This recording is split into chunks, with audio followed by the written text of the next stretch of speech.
Can't wait to talk about as much as possible that doesn't have to do with the game upcoming in football. So hopefully there's some injury stuff, maybe some drama to talk about. You know, that's what I'm here for. My expertise is not football, so don't ask me about it. Well, we've always got questions. Mike, let me ask you about trade deadline. Oh. Yeah, that's kind of football. Yeah, right? Sort of. Yeah. Yeah.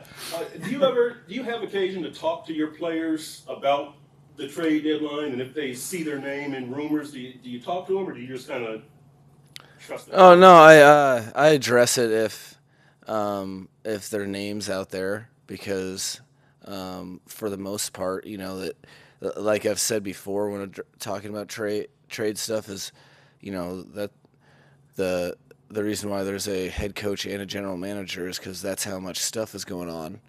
Head coach has to worry about the football. General manager is talking to other teams incessantly about how to make the roster the very best from a business standpoint. And it's misleading when people's names are out there because there's a lot of discussions about stuff. But when that does occur, generally it's not, for the most part, there's a lot of stuff that isn't real. So I'll be forthright with players in that regard. But outside of that, I think the players understand that it's a business as well, and that is viable unless they have a no trade clause. So that's kind of how I proceed. I don't try to when someone comes to me and says that stuff's out there, I'll address it then. Your run defense, you guys are, I think, 8th in the league, and the next 3 weeks you're playing 3 of the top 7 rushing teams. So, yeah, it's kind of a might against might type of thing, but what makes your rushing defense effective this year? I mean, Christian Wilkins, I think, has been very effective, but what has made your rushing defense effective? Well, collectively, it's been our commitment to getting better. There's pride in that, and, from the onset, since I got, really when we started in the off-season program, I thought our defensive line are very, very good run defenders. They play with great technique, and they really force offensive lines to be sound. And then as it's progressed, I've seen the rest of the unit start to start early in the season to kind of match their intensity and vigor, and then as the season's progressed, I think we've gotten better and better executing in that phase. So I think that's a collection of players and coaches. It started with the defensive line, but the only way you can be good in this league at anything is if all 11 are committed to a purpose, and I'm starting to see a lot of a really good run play from the linebackers, safeties, and crack replace corners. When you try to, Brandon Jones is not there anymore, obviously. When you try to match system with talent, how closely can you, I guess, play the same style that you did with Brandon Jones as without him? Well, when you have really good players that you lose, you don't replace them by one player. You utilize other players on your roster, and then you cater your scheme to what they do well. So the whole point, and everyone on the defense knows, is that we have to step up for his lost production. But that's not one person. That's the collection of Miami Dolphin defenders, different players, different skill sets, and you're trying to utilize those to the best of their ability to put them in position to succeed. Coach, I have a trivia question for you. Wait, what? It's more so, do you know who Mr. Universe was in 1981 and 1982? Because you were born in 1983. Dude, that would be freaking unbelievable if I knew that. I mean, I can confidently and comfortably say I have no idea and do not feel guilty that I don't. Okay, that was John Brown. John Brown is the father of Amara and Equanimous St. Brown. Played both Ah. of them in week Oh, one I and okay. I did know that from. I guess I didn't attach it to the years, but I did know that from dudes coming out, and they were obviously really good at working out as well as being good players. So I was aware of that one. you face them week 8. Obviously, they get him back, Amara. But how do you all plan to I guess focus in on the secondary, making sure that they step up to the occasion for this week? Well, that's the it's the same process that you enter in every week. You try on Wednesday to I view it as my job is to to plant the seed and start with the entire team on showing the opponent and kind of what they are, defining what they are and where their strengths and weaknesses are, and what our plan is. And then Josh takes that immediately after. And that's something that we're working together on to kind of figure out what calls are going in and all of that stuff. But that's something that every position has to really enter in each and every week, because in this league, people are always good at something, So this week, the Detroit Lions are very good at getting yards in the pass game and the run game. They challenge you with committing to stuff that possibly isn't on tape, and you have to be sound and but play to your style, and not let things get you off balance. Or if they get an explosive here, that don't overcorrect. Continue to play your responsibilities, and if we do it together, we have a shot. But that it's the same way that we address every skilled unit that comes in or that you end up playing, because whether it's offense, defense, or special teams, typically in the NFL, they're always good at something. So you try to identify that and then identify how we're going to slow it down. Like, I apologize in advance for a long-winded wind-up to this question. So Okay. I remember Andrew Hawkins talking about how you had cut-ups of Allen Iverson to kind of illustrate to our receivers maybe how to get off the line and move to get off the line of scrimmage.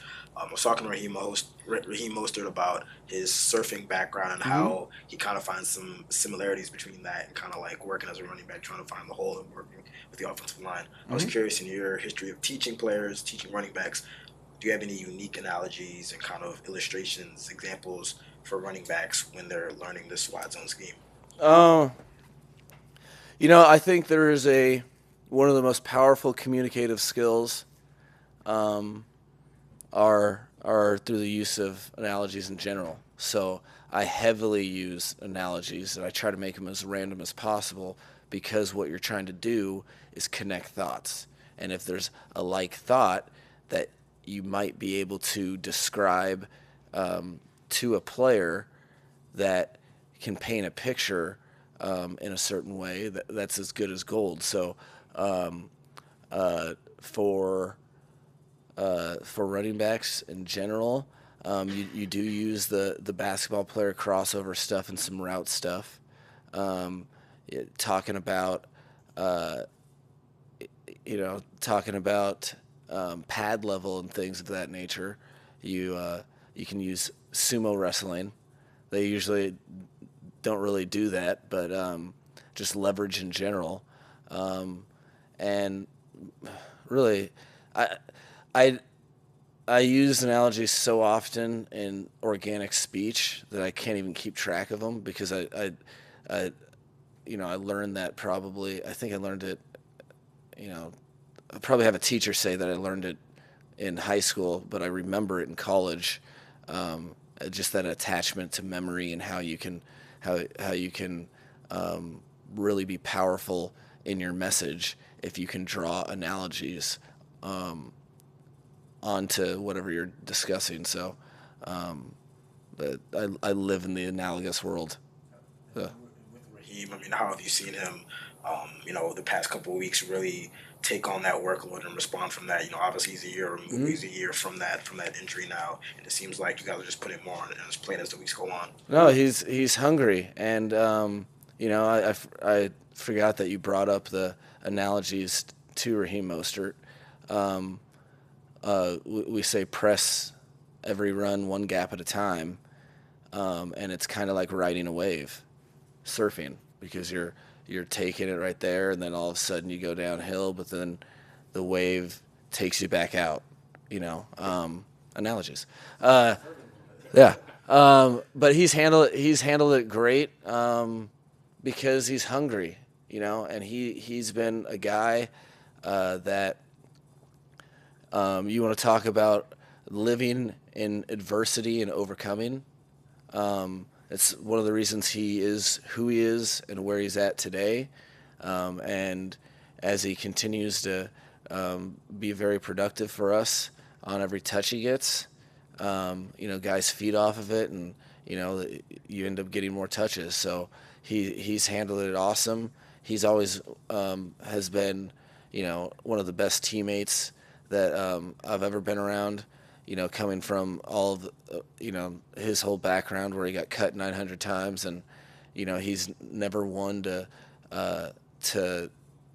do anything but embrace productivity from other people in his room. He's a great teammate in that regard, and so guys definitely appreciate that and get really excited when he's able to make plays, which is what he does. So he will, he is capable of doing any and everything, really, when he's healthy. So he's done a great job keeping himself healthy, and we will keep pressing forward, hoping for that to continue. Coach, you cut your penalty numbers way down in that game against Pittsburgh. No turnovers, and remember you'd spoken after the Minnesota game about you taking it in the eyes as the head coach to get the team to fix some of the mistakes. Was there a particular message you talk about, your teaching methods that you think got across to them, and how do you keep that going moving forward? No, that's why football is so cool, because it is a team accomplishment through and through. So it's one of the reasons I don't look at, I look at my job as I'm supposed to set vision and motivate and, have all that stuff going on, but it doesn't matter if you have all the great stuff to say if players don't do it. Or so whether that's the messaging that was that good, my knee jerk is that emphasized it and the players did something about it. To me, we have a great group of individual players that collectively respond to points of emphasis. So it was a point of emphasis, but there was just run-of-the-mill English with some examples. Really, the people that deserve credit are the players that said, okay, I agree with you. I'm going to do something about it. And you watch how Jalen Waddle, for instance, was running in space against the Steelers. That lesson didn't from the game before didn't fall on deaf ears for him. You saw people really prioritize it, and even on the other side of the ball, the defense went after it too. And I think guys were, the players were sick of hurting ourselves with penalties, and so we were fortunately able to have a cleaner game. But it's as simple as the players took it upon themselves to make sure it didn't happen on the field, and that's what good teams do. Is they fix problems. They don't let them linger. Mike, you had 16 players listed as limited yesterday. And that's it? 16 on the injury report. That's such a big number. I'm curious, at what point does that number become so big that it not only affects those players' ability to prepare for Sunday's game, but the entire team's? You hit it dead on the head. And that's why I like you, Hal. It's not just because you have alliteration in your name, which I am fond of too. But it affects everyone, not just the players that are hurt. So with a list like that, you have to address how you're practicing. That was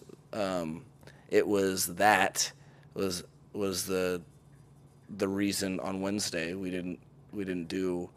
We adjusted kind of our format of practice for the first time on a Wednesday to react to that, so there wouldn't be trickle down to the players that were able to practice. Those are the things that are very common. They fluctuate.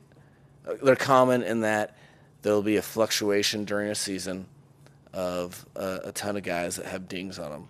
So it's important that you have a team that is capable of adjusting your schedule to the needs of what the players need, but can handle it appropriately so that, hey, if you tone down a period 2 or maybe tone down an entire day and it becomes from full speed to maybe jog through, that there's not a give in the attention to detail or the intensity. As a matter of fact, there's an uptick in how focused you are, knowing that this exercise is much more mental than physical. Those are the things that I'm talking to the team that we have to be capable of doing for situations like this. I think they've handled this particular one very, very well, and I'll always adjust things. And as the season goes, you take reps off. There's too many guys down at a position, then you adjust a period. But I don't, like you guys know, nothing's absolute for me. So always adjusting. Do you know of anyone at this early stage who's either doubtful or out for Sunday? Do I? The question is out or doubtful. I don't think anyone's out. I don't think I do. Is Morstead back today, by the way? Yeah, well, he's going to be like this is like classic. I feel like the team is morphing into the coach where nothing's absolute. So we have a bunch of guys that like really want to play together and that is genuine as I can explain it, and that do everything in their power to try to play, which leaves a ton of questionables at the end of the week. So that's kind of the reason. It's because there's a lot of guys working through injuries that were just made up. Credit to the individual players, the locker room, and Chris Greer for guys that having a collection of guys that want to play football with each other and not just collect a check. And but as far as we're concerned, Fridays, Saturdays, deciding the who's going to be up, it is kind of cumbersome because you're adjusting, having backup plans all over the board. But at this point, we don't have anybody that is out. There's some varying degrees of questionability. So we'll press forward there. Man, it was awesome. The Loyals, I always appreciate you guys. Thank you.